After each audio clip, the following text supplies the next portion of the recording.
Salut à toi et bienvenue dans un nouvel épisode de ce podcast, un peu de façon improvisée.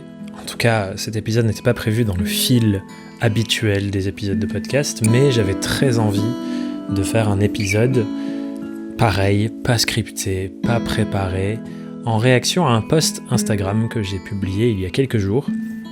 Et au début de ce post, je posais la question « Est-ce qu'on ne vaut pas mieux que ça ?»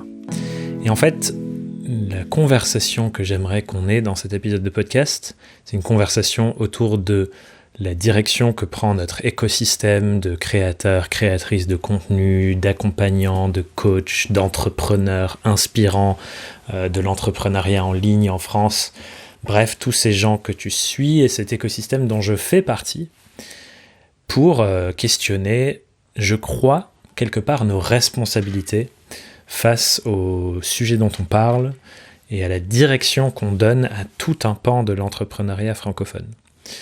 Globalement, ce que j'essaye de dire, c'est que moi et mes collègues qui ont des podcasts, des chaînes YouTube, des newsletters, des blogs avec des articles, etc., globalement, on est des personnes vers qui des centaines ou dizaines de milliers de personnes se tournent tous les jours, toutes les semaines, tous les mois, pour trouver des réponses, pour se questionner sur comment je fais pour développer mon entreprise ou la lancer, comment je fais pour avoir un meilleur équilibre pro-perso, enfin voilà, toutes ces questions que je sais que toi, qui écoutes ce podcast, tu te poses sur ton aventure entrepreneuriale, et l'aventure entrepreneuriale, c'est une sacrée aventure, c'est pas facile.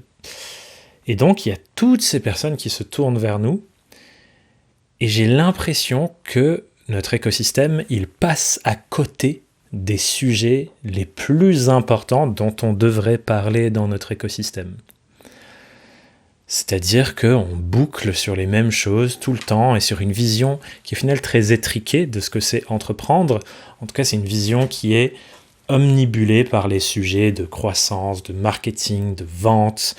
En fait, juste la partie financière de l'équation. Et il y a un endroit où c'est utile, ça fait sens, il y a plein de personnes qui ont besoin de ce genre de réflexion, et donc je dis pas qu'on ne devrait plus jamais parler de marketing, de vente, de tunnel de vente et tout. Ce que j'essaie de dire, c'est que, à mon sens, on peut faire mieux, et on doit parler des sujets les plus importants, en fait. On peut pas les ignorer, en tout cas. Ce qui se passe du coup, c'est qu'à chaque fois que je vois des événements en ligne ou que je regarde telle ou telle personne qui se dit coach en entrepreneuriat ou accompagnant, enfin voilà tous ces termes qu'on utilise pour se définir et que j'utilise moi aussi, j'ai toujours la frustration de voir que ces personnes ne prennent pas la parole, par exemple, sur l'écologie ou sur les inégalités de genre, c'est-à-dire que c'est pas aussi facile pour un mec blanc que pour une nana racisés pour entreprendre, donc ils ne parlent pas des enjeux de l'antiracisme, qui ne parlent pas de justice sociale, enfin, tous ces grands sujets qui font que entreprendre est très différent en fonction de d'où on vient, de comment on se situe sur le spectre des privilèges, de l'héritage qu'on a pu recevoir ou pas.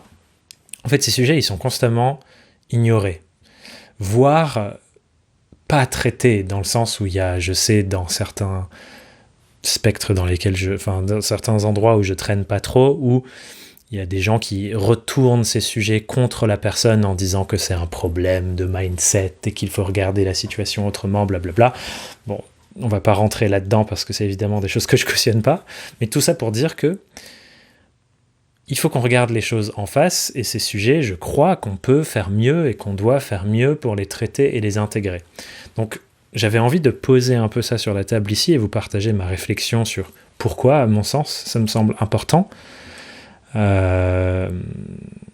que nous tous et nous toutes, dans nos contenus, dans nos entreprises, dans nos pédagogies, on intègre ça pour montrer une autre voie. Je vais vous donner un exemple très concret. Il y a quelques jours, il y avait une conversation avec différentes personnes de notre écosystème, des personnes qui se présentent comme étant expertes de... Là, en l'occurrence, c'était un sujet autour de l'intelligence artificielle, qui est un gros sujet qui est discuté en ce moment dans notre écosystème. Ça fait à peu près 1 an, 2 ans que ça se démocratise vraiment, que presque tout le monde utilise ChatGPT, tout le monde commence à automatiser des choses avec l'IA et ainsi de suite. Donc c'est un gros sujet de conversation en ce moment. Et donc il y avait une sorte de panel de discussion avec 5-6 personnes autour de ça. Et donc des personnes qui se présentent comme expertes ou comme la formatrice ou le formateur de référence en France ou en francophonie sur ce sujet, qui a formé des milliers de personnes à intégrer l'IA dans leur entreprise. Et on avait l'occasion de poser des questions en amont du panel, et j'avais écrit une question autour de l'impact écologique de ces technologies. D'ailleurs, je crois que c'était la seule... je n'avais pas accès à toutes les autres questions qui étaient posées par les auditeurs et les auditrices. J'ai même pas forcément participé au panel, malheureusement, j'étais pas là, mais j'ai eu des échos de comment ça s'est passé d'autres personnes, et ma question a été posée sur l'écologie. Et apparemment, une des personnes, en tout cas, plusieurs personnes du panel, ont répondu en disant que malheureusement, c'est pas mon expertise, et donc je sais pas trop traiter de l'impact écologique de l'intelligence artificielle. Et je veux pas cibler cette personne en particulier, j'ai rien contre elle. Mon propos ici, c'est pas de dire qu'il y a des mauvaises personnes et des bonnes personnes. Mon propos, c'est plutôt de parler de notre écosystème et notre milieu du coaching business, de l'accompagnement entrepreneurial, qui, à mon sens, passe à côté d'un énorme truc. Et moi, quand j'ai entendu ces feedbacks sur le fait que cette personne qui se présente comme l'experte numéro 1 de l'IA en France, dire « je maîtrise pas les sujets écologiques », en fait, il y a un truc en moi qui est choqué. J'arrive pas à comprendre comment on peut se dire expert ou experte d'un sujet sans en maîtriser ce qu'on appelle les externalités négatives, c'est-à-dire les conséquences de l'usage de, ici, en l'occurrence, la technologie intelligence artificielle. En fait, j'ai l'impression que c'est un énorme angle mort.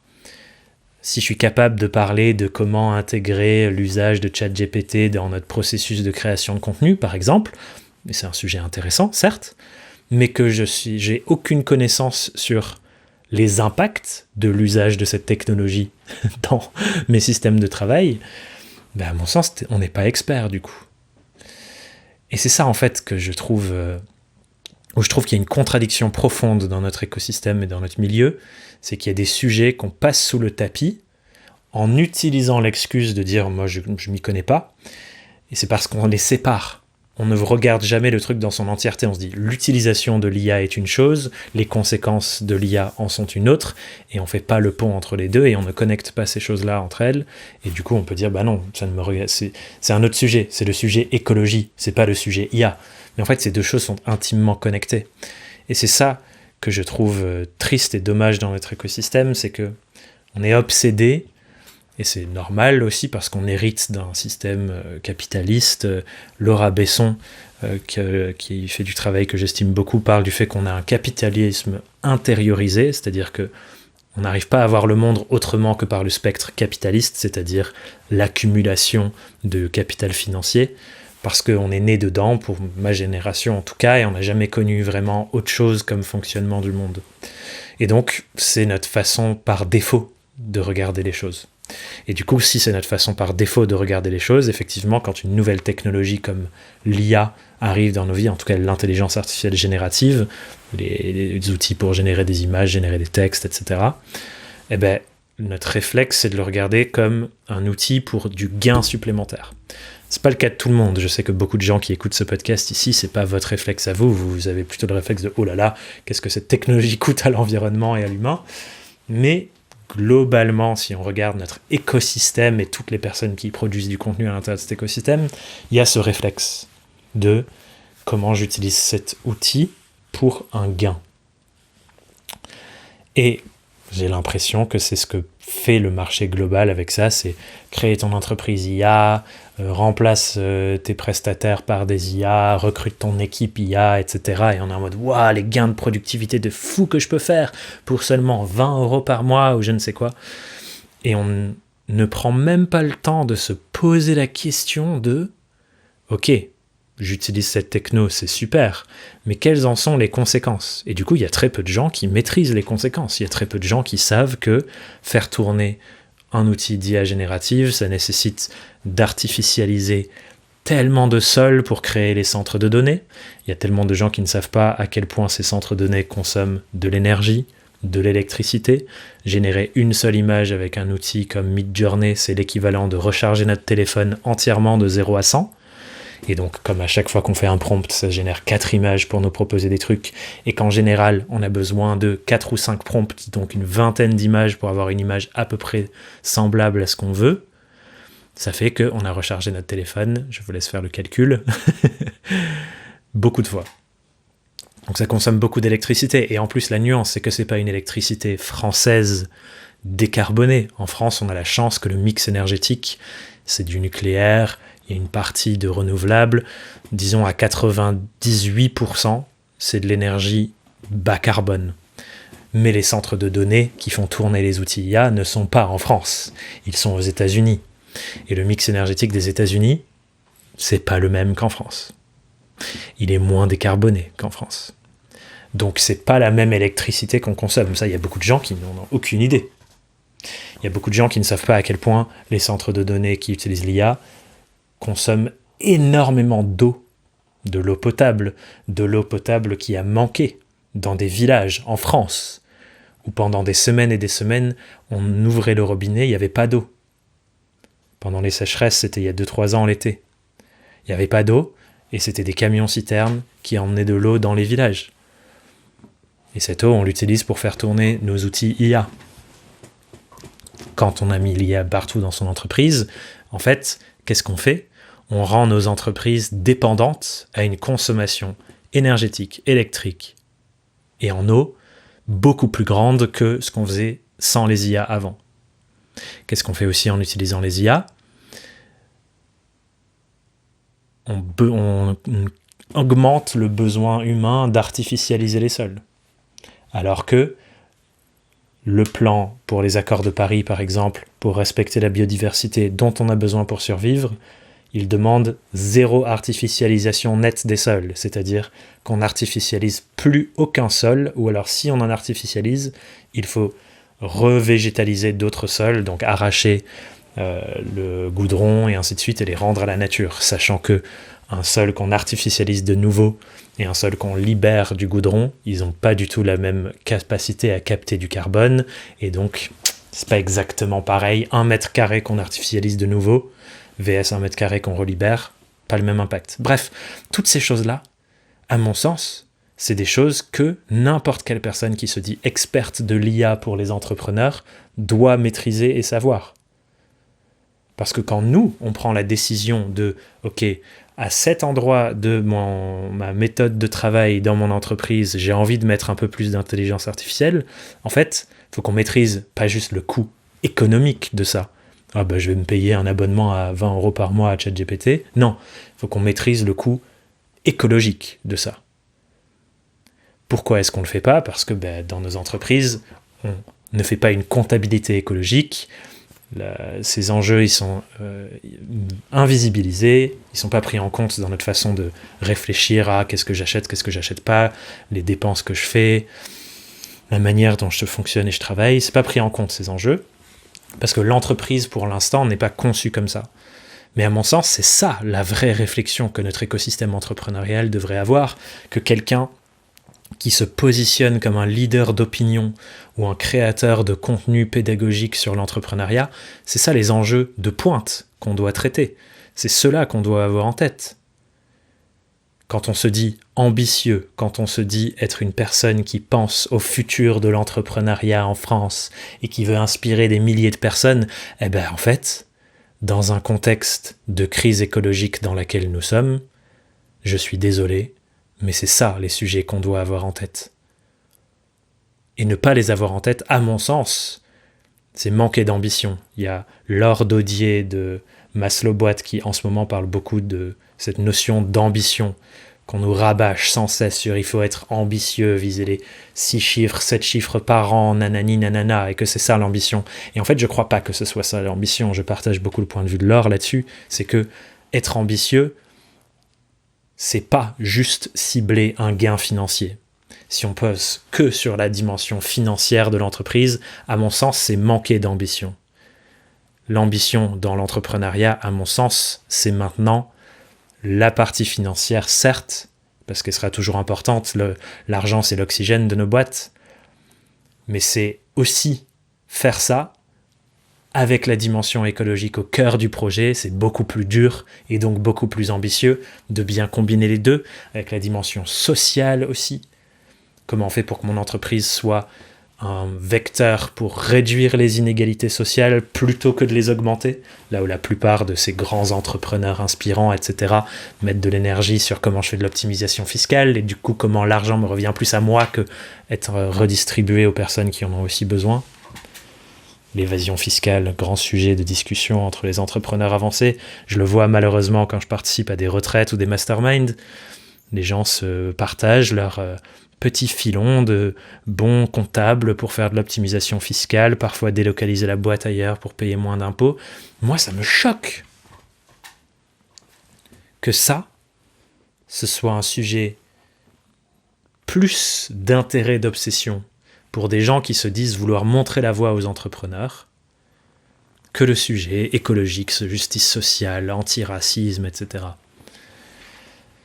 Alors, je ne suis pas en train de dire qu'on ne doit jamais avoir ces conversations. Elle est intéressante, la conversation de comment je peux optimiser le bon statut d'entreprise pour que je puisse réinvestir des sous dans ma boîte et faire des beaux projets avec des personnes. Ça, c'est super.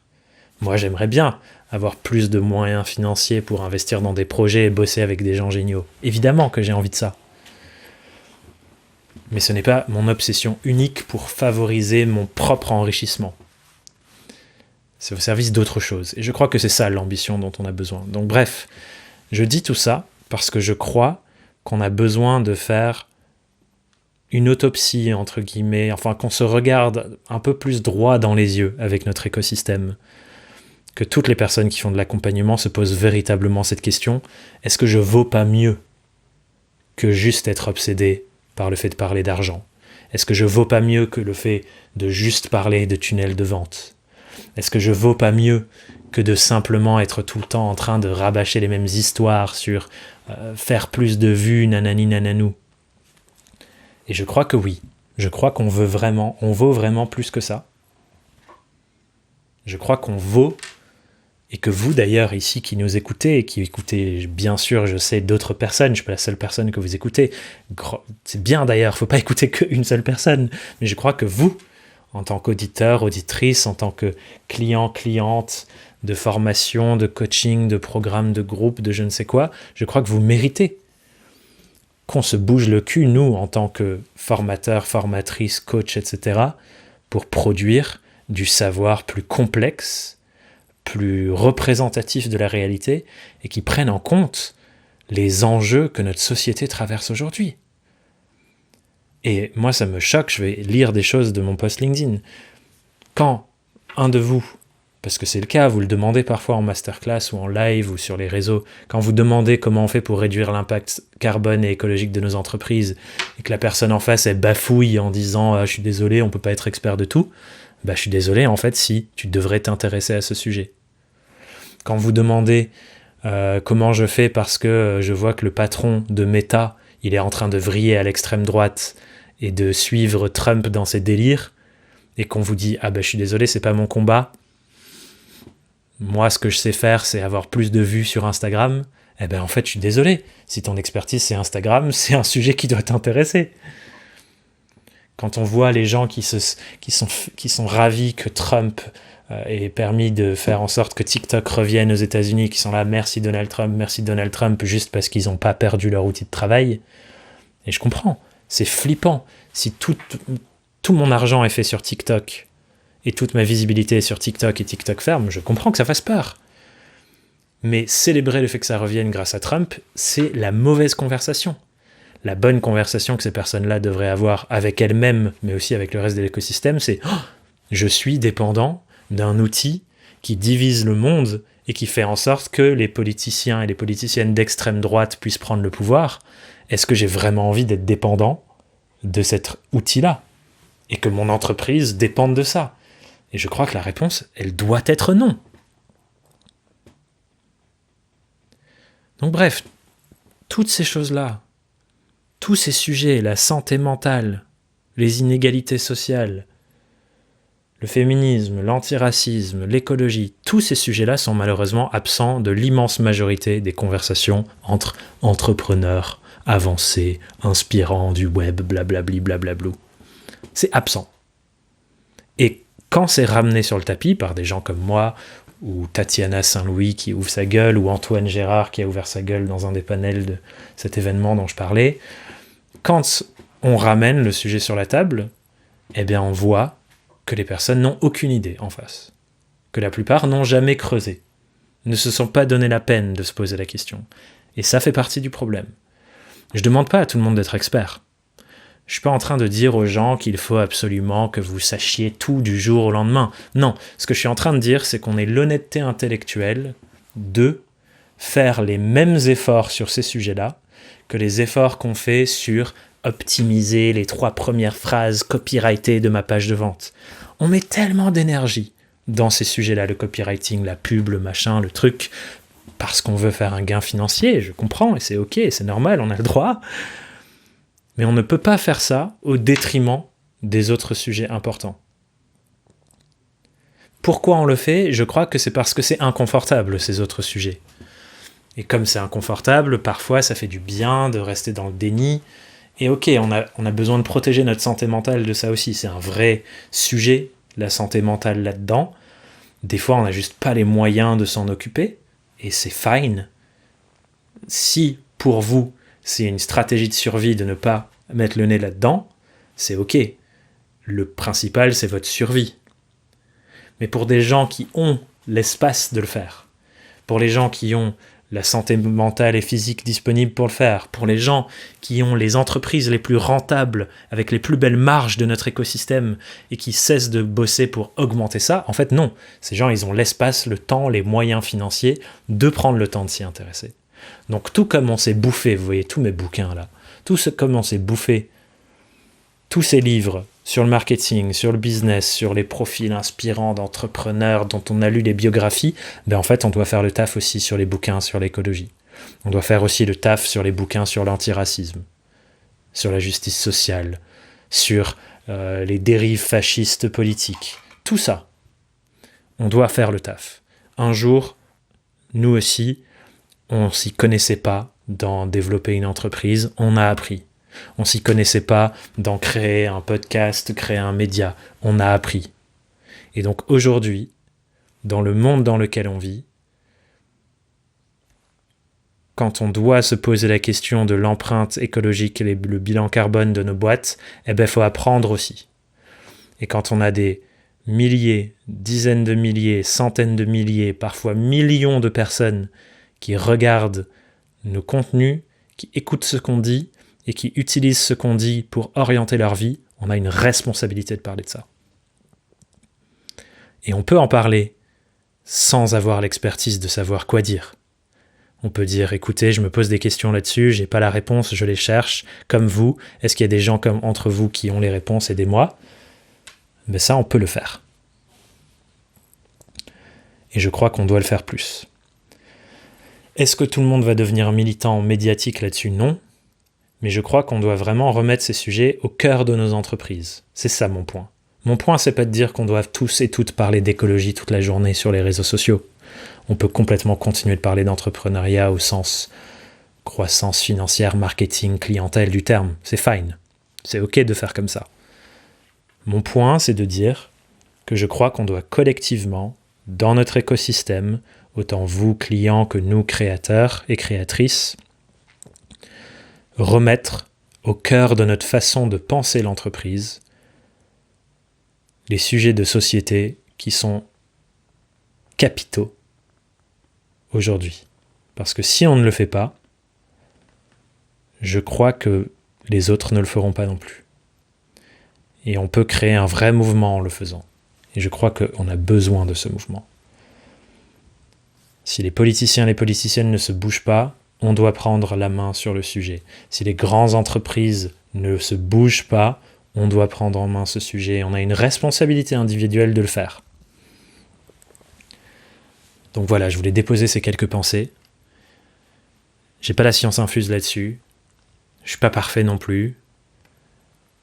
Mais je crois qu'on peut tous et toutes faire mieux. Et accepter de pas encore parfaitement savoir. Ce qui compte, c'est pas de parfaitement savoir. Ce qui compte, c'est de se mettre tous et toutes, à partir d'où on est maintenant, en chemin, pour faire mieux sur tout ça. J'espère que ça te parle, et j'espère que tu es d'accord pour essayer de faire mieux avec moi. Merci de m'avoir écouté. Je fais aussi une petite intervention finale pour préciser que cet épisode n'est pas parfait. Ma prise de parole était complètement pas préparée. Je l'ai fait comme ça, avec ce qui me venait, et ainsi de suite. Donc, j'ai mal dit les choses, c'est certain. J'ai été non exhaustif, c'est certain. Donc, s'il vous plaît, cherchons à faire mieux ensemble que même cet épisode. Il y a d'autres épisodes sur le podcast qui vous permettent de creuser la chose. Je suis beaucoup dans une posture de je cherche à faire mieux moi aussi. Mais voilà, je voulais juste dire, c'était pas parfait ce que j'ai fait raconter. À vous de raconter aussi les choses d'une manière qui vous parle. Voilà, je vous laisse. Merci de m'avoir écouté encore une fois.